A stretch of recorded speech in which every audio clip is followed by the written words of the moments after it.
இன்னைக்கு நியூஸ் என்னென்னா unit 5 political parties and welfare schemes for various section of people பற்றின heading பற்றின ஒரு நியூஸ் தான் இது. எம்ஜிஆரோட பிறந்த தினம், பிரதமர் மரியாதை, அப்புறம் முக்கியமான தலைவர்களும் மரியாதை செலுத்தியிருக்காங்க.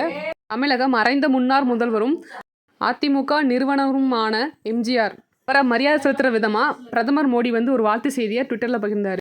அதில் என்ன போட்டிருந்தாங்கன்னா, ஏழைகளுக்கு அதிகாரம் அளிக்கவும் மேம்பட்ட சமுதாயத்தை கட்டமைக்கவும் வந்து அவர் நிறைய முயற்சிகள் மேற்கொண்டார்.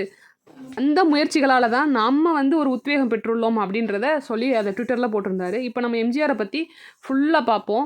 மெயினான விஷயங்களை மட்டும் நம்ம அடுத்தடுத்து பார்ப்போம். எம்ஜிஆர் அப்படின்ற வேர்டுக்கு வந்து ஃபுல் மீனிங் என்னென்னா, மருதூர் கோபாலன் ராமச்சந்திரன். 17 ஜான்வரி 1917 வந்து கேண்டி அப்படின்ற இடத்துல ஸ்ரீலங்காவில் வந்து பிறக்கிறாரு. மெல்கந்த் கோபாலன் மேனன், மருதூர் சத்யபாமா அவரோட பேரண்ட்ஸ். அவரோட ஆக்டிங் கரியர் வந்து 1935 ஸ்டார்ட் ஆகி 1977 வரைக்கும் இருந்திருக்கு. அப்படி ஆக்டிங் கரியரில் இருக்கும்போதே அவர் பாலிடிக்ஸ்குள்ளே வர்றாரு. முதல்ல வந்து நேஷ்னல் காங்கிரஸில் தான் வந்து ஜாயின் பண்ணுறாரு. அப்புறம் வந்து டிஎம்கேல வந்து ஒரு மெம்பராக ஆகிறாரு. டிஎம்கே திராவிட முன்னேற்ற கழகம். எப்போனா 1953 வந்து ஒரு மெம்பராக ஆகிறாரு. ஃபர்ஸ்ட் அவர் ஜாயின் பண்ணுறது வந்து காங்கிரஸில் தான், அதை ஞாபகம் வச்சுக்கணும். நெக்ஸ்ட் வந்து அவர் சிஎன் அண்ணாதுரை இறந்த பிறகு அந்த டிஎம்கேவோட ட்ரெஷரராக ஆகிறாரு. டிஎம்கேவோட பொருளாளராக ஆகிறாரு. சில பிரச்சனைகளுக்கு அப்புறம் தனிப்பட்டு 1972 October 17 all India Anna Dravida Munnetra Kazhagam அதை வந்து தொடங்குறாரு. 17 அக்டோபர் 1972 தொடங்குறாரு. முதல் முறையாக 1977 தமிழ்நாடு அசம்பிளி எலெக்ஷனை ஜெயிச்சு சீஃப் மினிஸ்டர் ஆகிறாரு. தொடர்ந்து 3 முறையாக சீஃப் மினிஸ்டராகவே இருப்பார். மறுபடியும் 1980 வந்து ரீஎலெக்ஷன்லேயே சீஃப் மினிஸ்டராக இருப்பார். காமராஜர் வின் பண்ணுற வரை இவர் சீஃப் மினிஸ்டராக வந்து நீடிச்சிருப்பார். அவர் கவர்மெண்ட்டில் வந்து பல்வேறு நலத்திட்டங்கள் வந்து செயல்பட்டிருக்கும். அதில் முக்கியமான ஸ்கீம் பார்த்தீங்கன்னா, மிட் டே மீல் ஸ்கீமை வந்து எம்ஜிஆர் நியூட்ரிஷன் மீல் ஸ்கீம் அப்படின்னு அதை மாற்றிருப்பார். இதுதான் வந்து சோஷியல் வெல்ஃபேர் இன்னோவேட்டிவ் ஸ்கீம் சொல்கிறாங்க. ஸோ வந்து மிட் டே மீல் ஸ்கீம் வந்து நமக்கு எல்லாம் தெரிஞ்சது தான், காமராஜரோட ஸ்கீம்.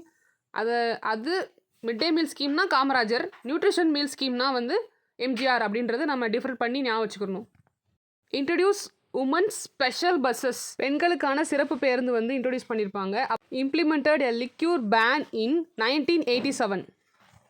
மது விலக்குன்னு சொல்லப்படுற அந்த கள்ளச்சாயங்கள்லாம் அப்போ வந்து பேன் பண்ணியிருப்பாங்க.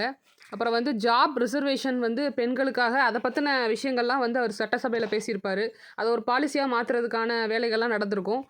எஜுகேஷ்னல் இன்ஸ்டியூஷன்ஸ் வந்து பாரதியார் யூனிவர்சிட்டி, தமிழ் யூனிவர்சிட்டி ரெண்டுமே வந்து ஓப்பன் பண்ணியிருப்பார். கோயம்புத்தூர் அண்ட் தஞ்சாவூர். நெக்ஸ்ட் வந்து பார்த்தீங்கன்னா, எம்ஜிஆர் எப்போ வந்து இறந்து போவார்னா 24 டிசம்பர் 1987 பாஸ்ட் அவே ஆயிடுவார். ஒரு சிக்னிஃபிகண்ட் லெகசி வந்து போத் ஆக்டராகவும் சரி பொலிட்டிஷியனாகவும் சரி அவர் வந்து ஒரு பெரிய தாக்கத்தையும் ஒரு லெகசியையும் உருவாக்கி வச்சுட்டு போயிருப்பார். அந்த லெகசின்ற மரபை இன்னும் ஃபாலோ பண்ணி நிறைய பேர் நடிக்கிறது உண்டு. அதே மாதிரி பொலிட்டிஷியனும் இருக்கிறதும் உண்டு. இந்த 2 விஷயமும் சொல்கிறாங்க.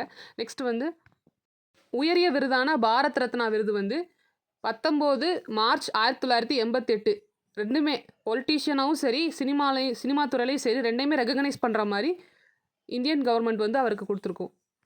நம்ம சமச்சீரில் அந்த ஒரு அட்டவணை மாதிரி போட்டு யாரெல்லாம் வந்து சீஃப் மினிஸ்டராக இருந்தாங்க அப்படின்றது மென்ஷன் பண்ணியிருப்பாங்க. அதில் வந்து தொடர்ந்து 3 முறையாக எம்ஜி ராமச்சந்திரன் 1977 ஆரம்பித்து 1987 வரை சீஃப் மினிஸ்டராக இருந்திருக்காரு.